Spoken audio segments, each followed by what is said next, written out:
tenho uma preocupação muito grande quando a leitura do Evangelho traz para nós coisas assim um pouco estranhas e a gente pensar como que naquele tempo eles tinham coragem de fazer isso. Como que naquele tempo as coisas eram esquisitas. Como que as pessoas não pensavam que não precisava fazer desse jeito. E aí eu comecei a pensar na minha própria história, coisas que eu vivi com gente muito santa, com gente que tinha muita vontade de andar certinho na vida e que acabam sendo até muito engraçadas. Por exemplo, um dia aqui em casa, nós estávamos reunidos para rezar. E a oração dos padres e dos irmãos estava marcada para 7h45. Aí um dos que estava na capela olhou e falou assim: bom, já está todo mundo aqui, vamos começar. A hora que ele fez em nome do Pai, um outro falou: para, não pode começar ainda. Falta 2 minutos para 7h45. Já estava todo mundo na capela.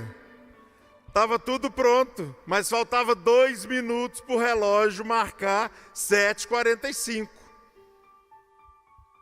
Outro dia, tem umas historinhas boas para contar para vocês. Quando eu terminei a minha formação, a primeira paróquia para onde eu fui mandado, você lembra, né, João? A primeira paróquia para onde eu fui mandado, estava marcado que eu ia chegar dia 17 de agosto de 1990, de manhã, mais ou menos 8 horas. Acontece que eu consegui uma carona e fui então no dia 16 e cheguei dia 16 às 20 horas. Bati na porta. O padre abriu só aquela portinha de cima e eu falei: padre, eu sou o Vinícius que foi mandado para cá, eu estou conhecendo o senhor. Pois é, padre, eu já cheguei. Aí ele respondeu assim: o senhor só chega amanhã, e fechou a porta. O senhor só chega amanhã, e fechou a porta. E eu tive que ir para a casa do vizinho. Graças a Deus o povo lá da cidade sabia que ia chegar um irmão novo para lá, e aí eles me acolheram na casa em frente. O senhor só chega amanhã. Tem mais, quer ver? Eu anotei umas aqui. Desde que começou a pandemia, nós estamos enfrentando uma coisa muito preocupante. Por causa do contágio, os bispos, com juízo, proibiram a comunhão diretamente na boca. Muitas pessoas deixaram de comungar. Se não podem comungar diretamente na boca, não comungam, porque não aceitam a comunhão na mão. E por último, acho que tem mais uma aqui que eu separei para vocês. Essa também é boa. Nós morávamos lá no interior de Minas, acho que o João também estava junto comigo nesse caso. E nós tínhamos uma reunião com o bispo numa cidade próxima. Então nós tínhamos o costume de sair de casa às 7h30 para poder chegar para a reunião das 9h. Só que nesse dia, bem cedinho, o bispo ligou na nossa casa e falou: olha, não haverá reunião em Patos de Minas, porque a mãe do padre de Monte Carmelo morreu. Então, ao invés de nós fazermos a reunião, nós vamos todos dar a nossa solidariedade para o nosso irmão padre. Então, a missa lá vai ser às 10 horas. Então, eu avisei para os padres da casa que nós não sairíamos às 7h30, mas sairíamos às 8h30, porque a cidade era perto, dava tempo. Tá bem.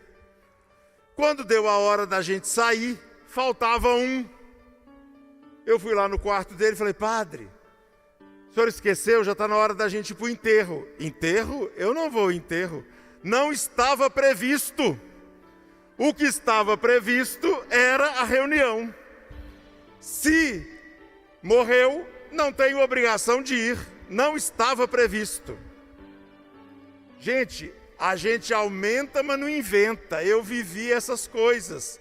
E está o padre João aqui, que não me deixa mentir sozinho. O padre Alexandre nem tanto, porque é novinho e não lembra dessas histórias. O que eu quero dizer para vocês é o seguinte: aquele padre que não abriu a porta para mim, ele estava coberto de razão na concepção dele.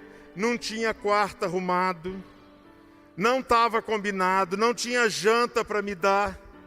Então na cabeça dele não está combinado, não tem jeito. Entendem? A pessoa que tem certeza que a mão é impura e que não pode tocar na hóstia, porque a mão é diferente da boca e a boca é diferente do pé, e não é o mesmo corpo da mesma pessoa. Mas a pessoa pôs na cabeça que não pode, então ela não faz por mal.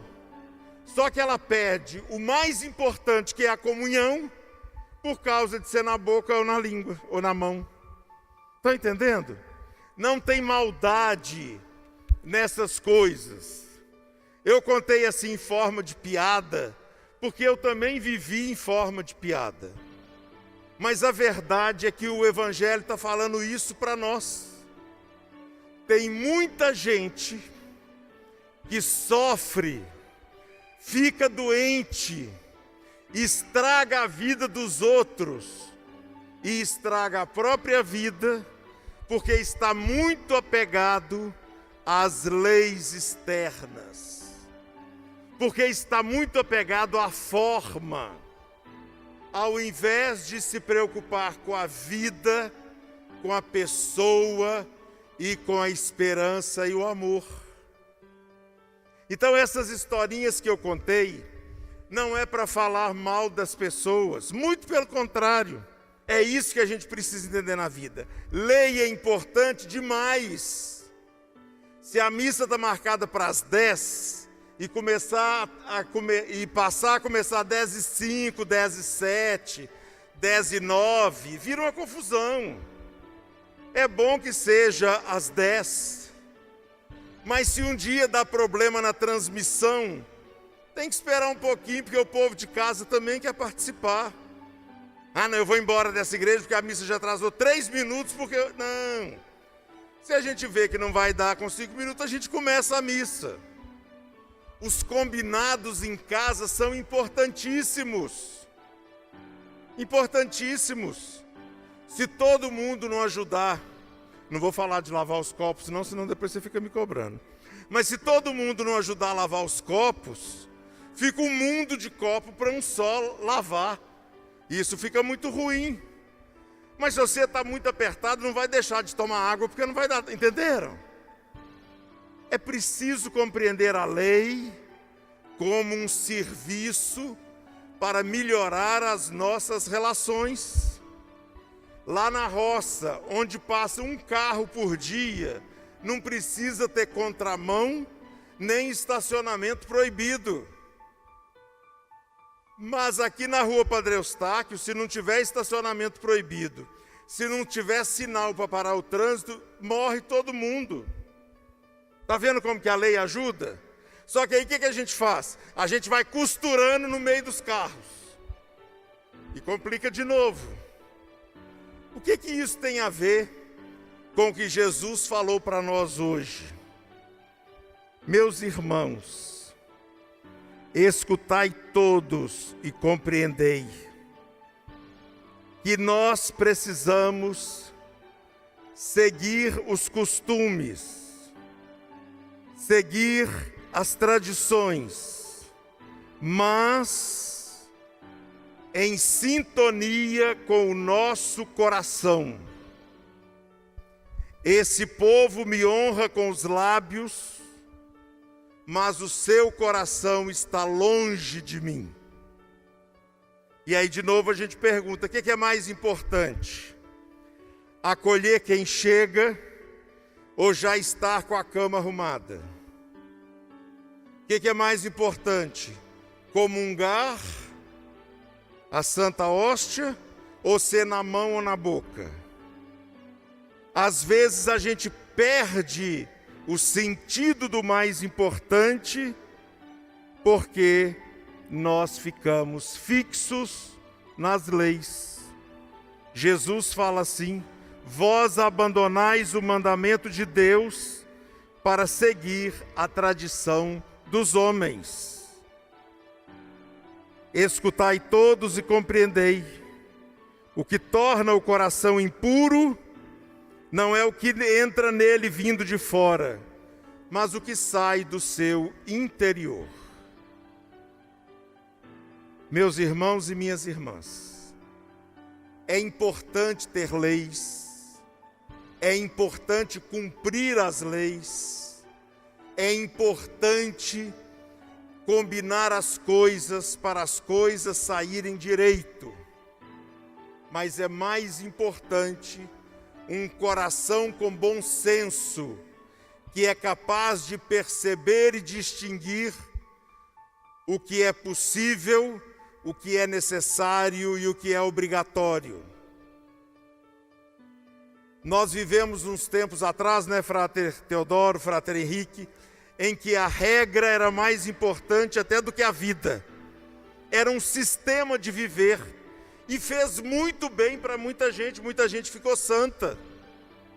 Mas a gente ri daquelas coisas para hoje viver de um jeito que a gente possa pensar e refletir. E aí vem, finalmente, o grande desafio da nossa religião, como diz a segunda leitura. Nós devemos cumprir as nossas obrigações. Mas se você está no meio de um terço e alguém passa mal, você não vai esperar de completar as 50 Ave-Marias para socorrer quem está precisando. Deus vai ficar mais feliz com você de largar o terço no meio do que largar quem está passando mal a míngua. Entenderam o que eu estou querendo dizer? É isso, a nossa religião tem que ser uma religião com os olhos abertos para os irmãos e assim louvar a Deus. Nós não podemos nos acomodar com uma vida tranquila e acomodada, repetindo, quando tantos passam fome. Nós não podemos rezar de cabeça tranquila o Pai Nosso, quando não vivemos como irmãos e irmãs. Então, assim, quero convidar a todos a olhar com confiança para a bondade e a misericórdia de Deus, mas viver na sua prática e nas suas ações a mesma misericórdia para com os irmãos e as irmãs.